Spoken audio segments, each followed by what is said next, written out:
There's no good story. Yeah. I was just walking up a rock and all of a sudden felt pain. I wasn't doing anything out of the ordinary at all. Yeah. I'm Matt Podolsky, and that's my mom, Candy Podolsky. 1,500 miles into our attempt to thru hike the entire Appalachian Trail, she got hurt. I have way better stories to tell about the trail than the injury. I mean, I didn't think it was really a big deal. I thought I was being neurotic when I said I had to have it checked out. I didn't expect this. Yeah. Did not see it coming. My mom had partially torn her Achilles tendon, a relatively common injury for long-distance hikers. She had sustained the injury a week or two earlier while hiking up a steep incline in New York. And I remember thinking, oh God, whatever this is, I hope it holds. And it did, and I got up there. So I kind of could feel that I hadn't completely torn something. Right. But then it got better. So I thought, oh no, I just didn't tear anything at all. It was fine. Yeah. I was doing 20-mile days. I did like a 19-mile day. I did a 20-mile day. I was hiking faster than some of the younger people. Not many. Most of them are faster than me, but I was passing some, and I felt strong and great, I was starting to get to that point where I was seeing the end, like I was ready to see the end, and I was starting to see the end, but not in a bad way. Oh well, what are you going to do? Yeah. Finish hiking it next year and support you this year. That's what I'm going to do. There's definitely a part of me that wants to just be like, well, if you're not hiking, then I'm not going to hike, and I'll just hike whenever you're ready. You know what I mean? Yeah. I was conflicted. A big part of me wanted to keep going, but I wasn't yet ready to give up on the idea of completing my thru hike with my mom. Yeah, I think you have to finish it. I don't think I could turn around and take another 2 months off next year, I know.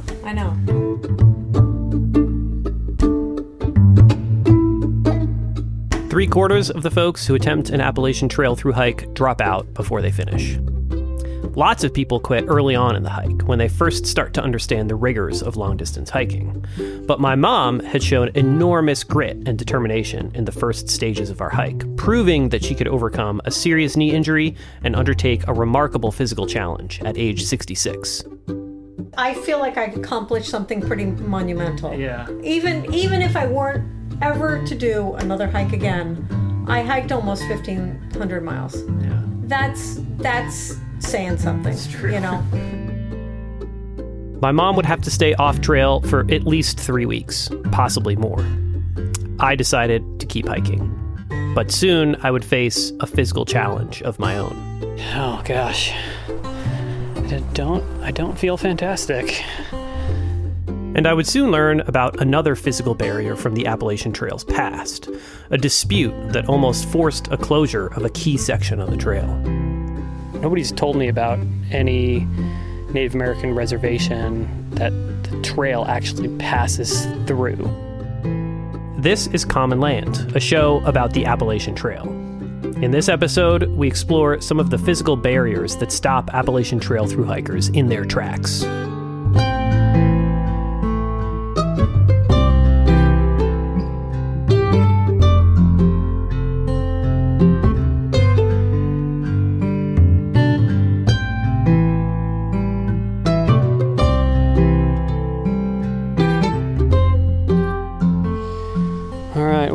I'm up on Schaghticoke Mountain.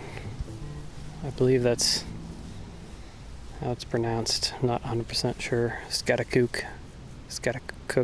The correct pronunciation is Schaghticoke, and I'm sorry in advance because you're going to have to hear me mispronounce it in my field tape quite a bit. Just a few hours previous, my mom had decided to get off trail. I now stood alongside a physical barrier to the Appalachian Trail that most hikers probably don't know about, the Schaghticoke Reservation. So last night, at our campsite right along 10 Mile River, just a few miles from here, I was just looking at the map, trying to plan out today's hike, and I noticed that there was something labeled the Schaghticoke Reservation. Luckily, I had phone service last night and did a little bit of research, and it turns out that it was one of the very first Native American reservations established in North America. It was actually established before the United States came into existence. We are an Indian tribe that has been here in the state of Connecticut for well over 300 years. That's Chief Velke, who's served as the chief of the Schaghticoke Tribal Nation since 1987. Velke and I exchanged emails but weren't able to connect for an interview. The audio you just heard was from a 2018 interview recorded for a YouTube series called Street Talk. We're located, as you indicated, in Kent, Connecticut, and we bordered New York to the west and the Housatonic River to the east. And our land consists now of approximately 400 acres. At one time it was well over 2,400 acres, but over the years it has dwindled down now to 400. Even being 400 acres, we're still the largest reservation here in the state of Connecticut. The Appalachian Trail was routed through the Schaghticoke Reservation right from the beginning, starting in 1937. Although there was no formal agreement, the Schaghticoke's relationship with the Appalachian Trail didn't sour until 1978, when representatives from the National Park Service started buying up all the land surrounding the trail. The Schaghticokes were not going to sell. Instead, they filed a federal lawsuit in 1985. One of the fascinating things that I learned as I was doing a little bit of research last night is that there actually has been some dispute over the Appalachian Trail passing through the Schaghticoke Reservation.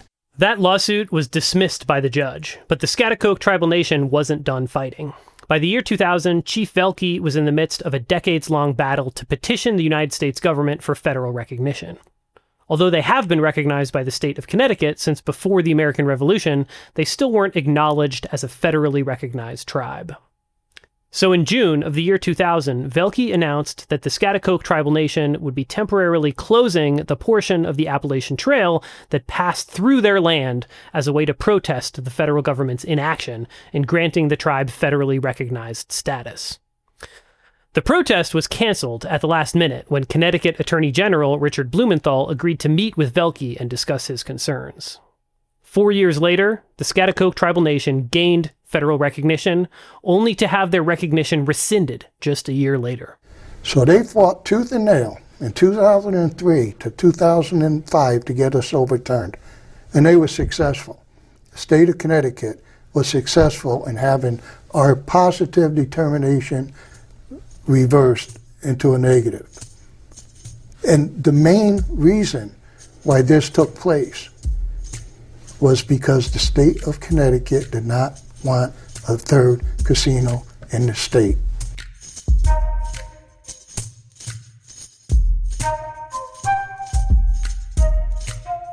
So the presence of the Appalachian Trail on this reservation was being used by the Schaghticoke Tribal Nation in the early 2000s as leverage in their battle to gain federal recognition.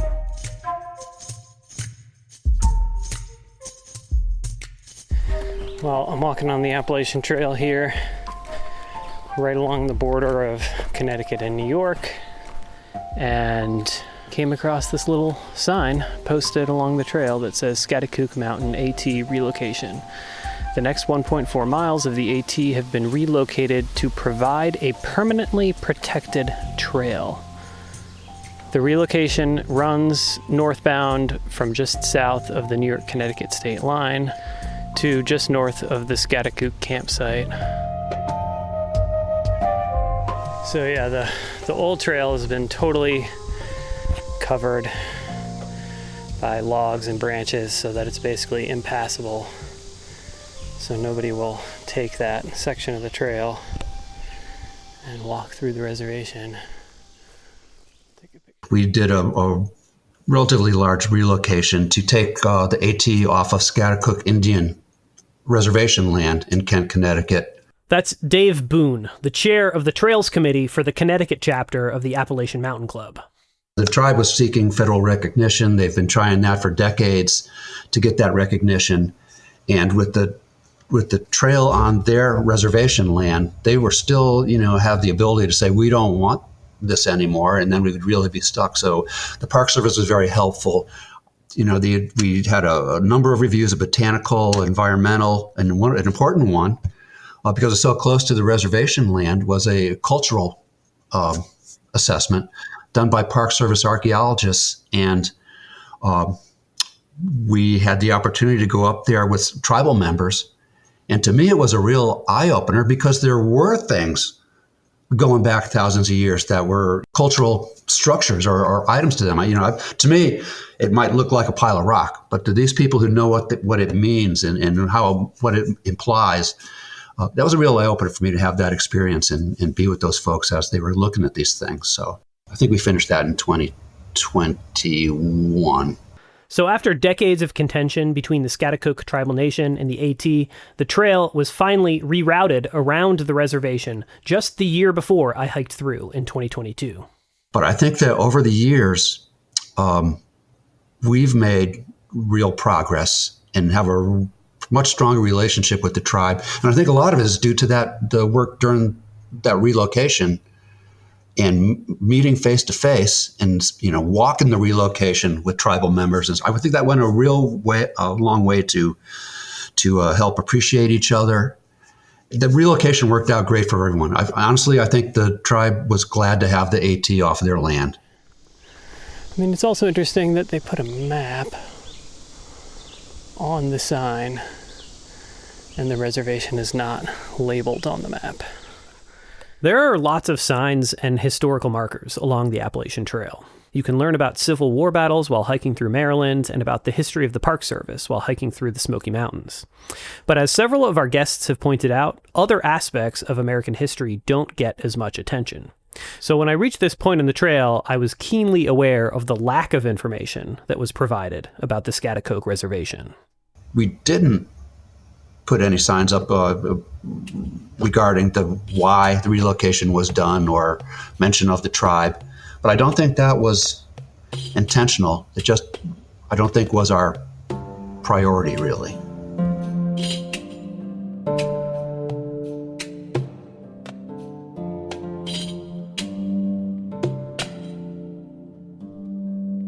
I think Connecticut is surprising to people because you do have a sense that you're crossing into something different than you've hiked in the South. You're crossing into something that's Yankee in New England. And the landscape the AT crosses in Connecticut does suggest what's up ahead as you continue on north. Walking alongside a gorgeous creek, really clear water, moss-covered rocks. It's beautiful. Ferns in the understory. I've got had a hermit thrush sing in and a winter wren just a second ago.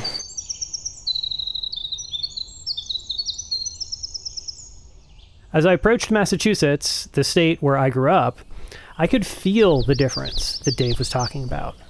But that good feeling was about to end. Find out how after the break.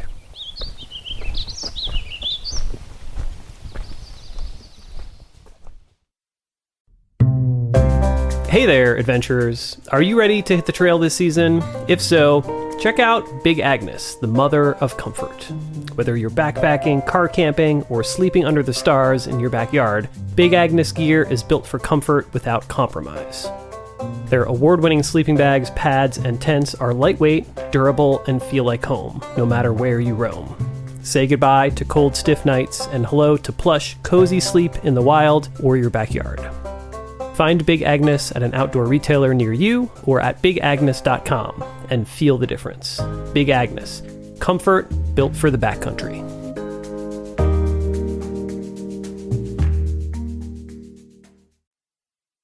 This is Common Land, a show about the Appalachian Trail. I'm Matt Podolsky. I woke up this morning and just didn't feel good. I think I definitely had a low fever this morning and just kind of that scratchy feeling in the back of my throat, like I was about to get a sore throat. And I just felt and still feel very lethargic. I had crossed the border from Connecticut into Massachusetts just a few days ago, and I spent the previous day in town. So when I woke up in the morning feeling feverish, I bought a COVID test. The result was negative, which is good. So I decided that I would keep walking today just for half the day and just make it a nice, easy day. So I'm not sure how many miles I'm going to get in, but I will be moving pretty slowly today.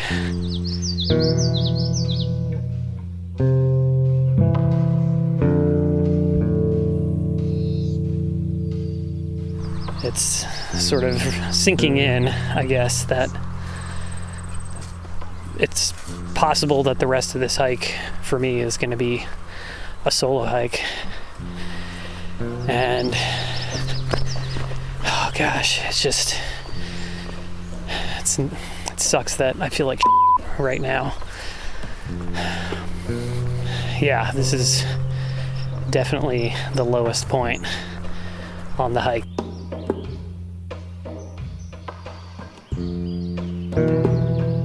Before my mom's injury and before I started to feel sick, I just had this kind of an assumption ingrained in my head that like we were going to make it, right? That we had sort of met each hurdle and gotten past it successfully.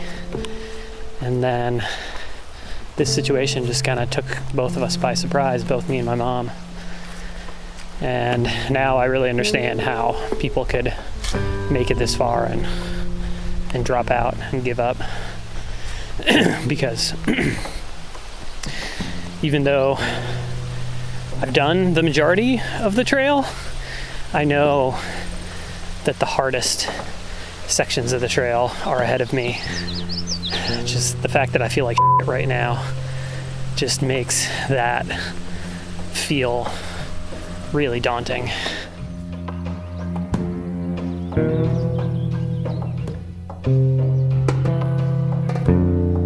But, I don't know what else to do other than to just keep walking. I came very close to just staying in the hotel another day or two. But when that COVID test came back negative, I felt like I just had to keep walking, even if I didn't make it very far. Hopefully that's not a mistake. Hopefully this doesn't get worse. It did get worse, unfortunately. I spent the next 2 days on trail feverish and barely able to swallow any food. I was increasingly lethargic. Every mile was a struggle. So when my sister and her family came to pick me up for a planned weekend break, I asked them to take me to the nearest urgent care. And sure enough, I went into the urgent care. And after I explained my symptoms and explained that I'd been hiking on the Appalachian Trail, she told me it was almost certainly tick-borne illness. If you grow up here, you inevitably know somebody who is at some stage of having just had Lyme disease or has arthritis problems that they associate with Lyme disease. And so these stories are kind of in the ether, even if you've never encountered it directly. That's Taylor Quimby, a producer at New Hampshire Public Radio and my collaborator on this series. Taylor produced a radio and podcast series called Patient Zero, which took a deep dive into the world of Lyme disease. Anybody who knows anything about Lyme disease knows that it's a can of worms. And it can be kind of intimidating, actually, because there are people with very passionate stances on a variety of sides that do not, that don't jive well together. Taylor's series, Patient Zero, explored the origins of Lyme disease, a story that begins with a woman named Polly Murray. She was this person who, through really dogged determination and in the face of a lot of dismissal from people in the medical community, really persevered and pushed this issue forward. She was living in Lyme, Connecticut. So this is, of course, where Lyme comes from, the name of the disease.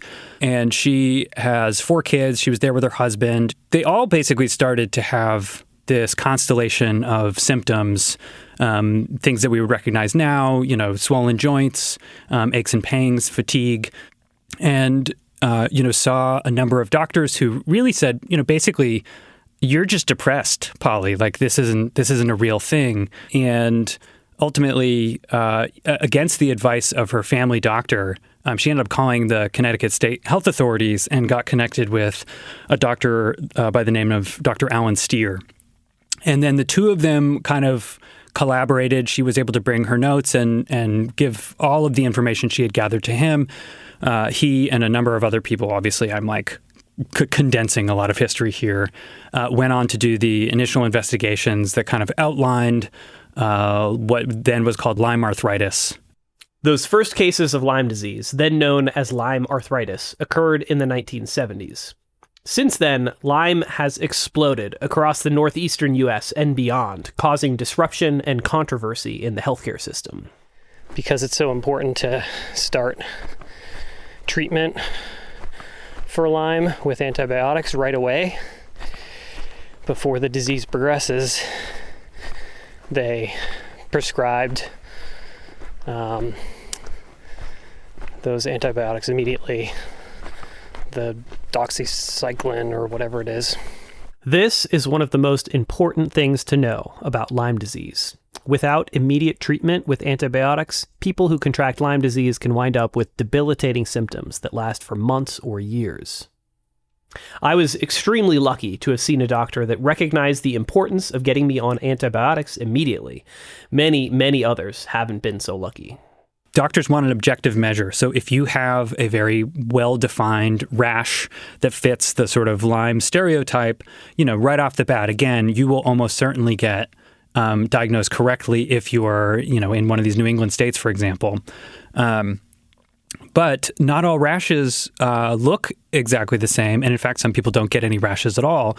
I think a big piece of, talking about bias, when I did this story initially, I remember the CDC website, it was all white skin.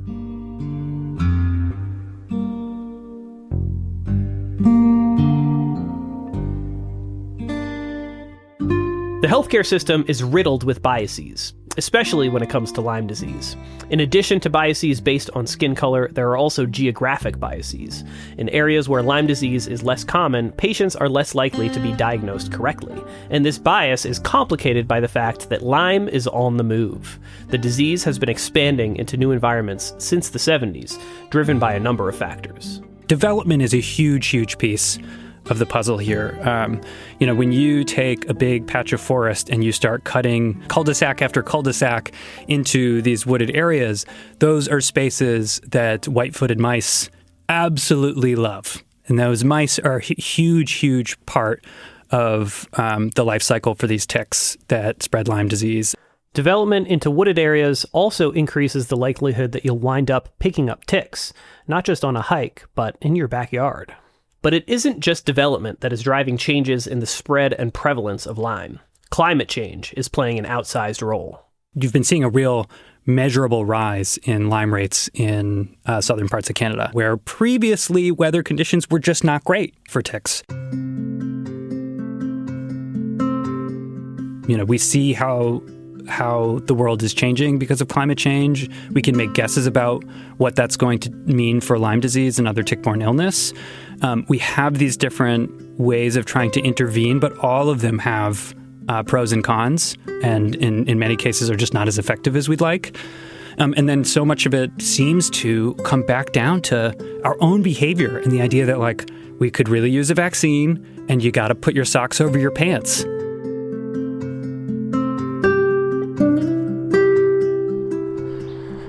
It's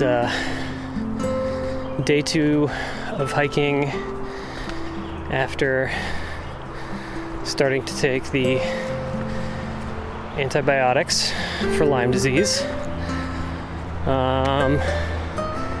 And I must say, I feel significantly better than I did yesterday. So just that one pill I took yesterday, I think, is certainly doing something. It's just a lot less lethargic in the morning, it was a lot easier to motivate myself to get up and pack up all my gear and start hiking. Definitely gonna take it easy for these next few days and hope that I continue to feel better. Certainly not gonna start pushing big miles again until I'm back to 100%. Despite my slow pace as I continued my hike through Massachusetts, I was rapidly approaching a key milestone of my hike.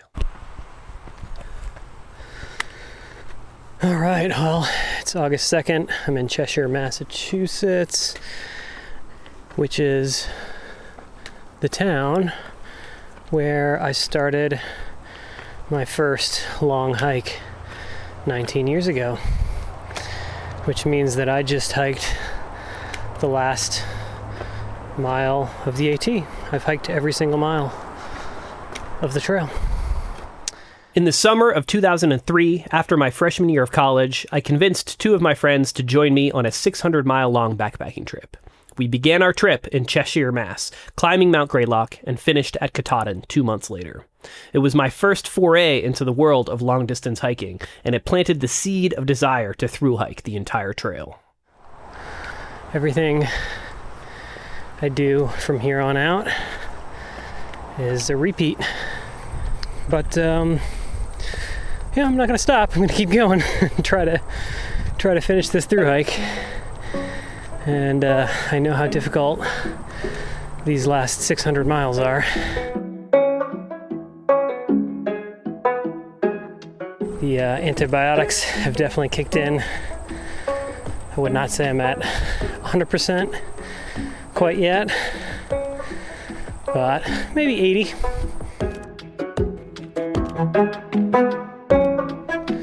So I'm starting my hike up Mount Greylock, tallest peak in Massachusetts. I can't say it looks familiar yet.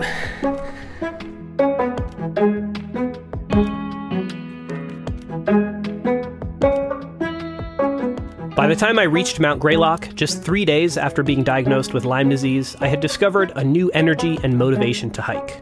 I was eager to enter northern New England, which I knew represented the most rugged and difficult terrain on the trail, but also some of the most spectacular scenery. Very close to the summit of Lafayette Peak, the highest one on the Franconia Ridgeline. In our next episode, we'll explore the unique history of trail building in these rugged mountains. Where anybody can imagine they would want to go with a trail, suddenly you see them building that trail. And I'll learn that just because my mom got off trail doesn't mean that I'm hiking alone. My plan is to slow it down and savor every last minute of it and enjoy it and treat it as a vacation. Common Land is a production of the Wildlands Collective. This season was produced in partnership with New Hampshire Public Radio. This episode was produced by me, your host, Matt Podolsky. Music is by Blue Dot Sessions. To listen to the next episode in the series, just search for Common Land in Apple Podcasts, Spotify, or wherever you listen to podcasts. To learn more about the show and to see a full list of credits, go to commonlandpodcast.com.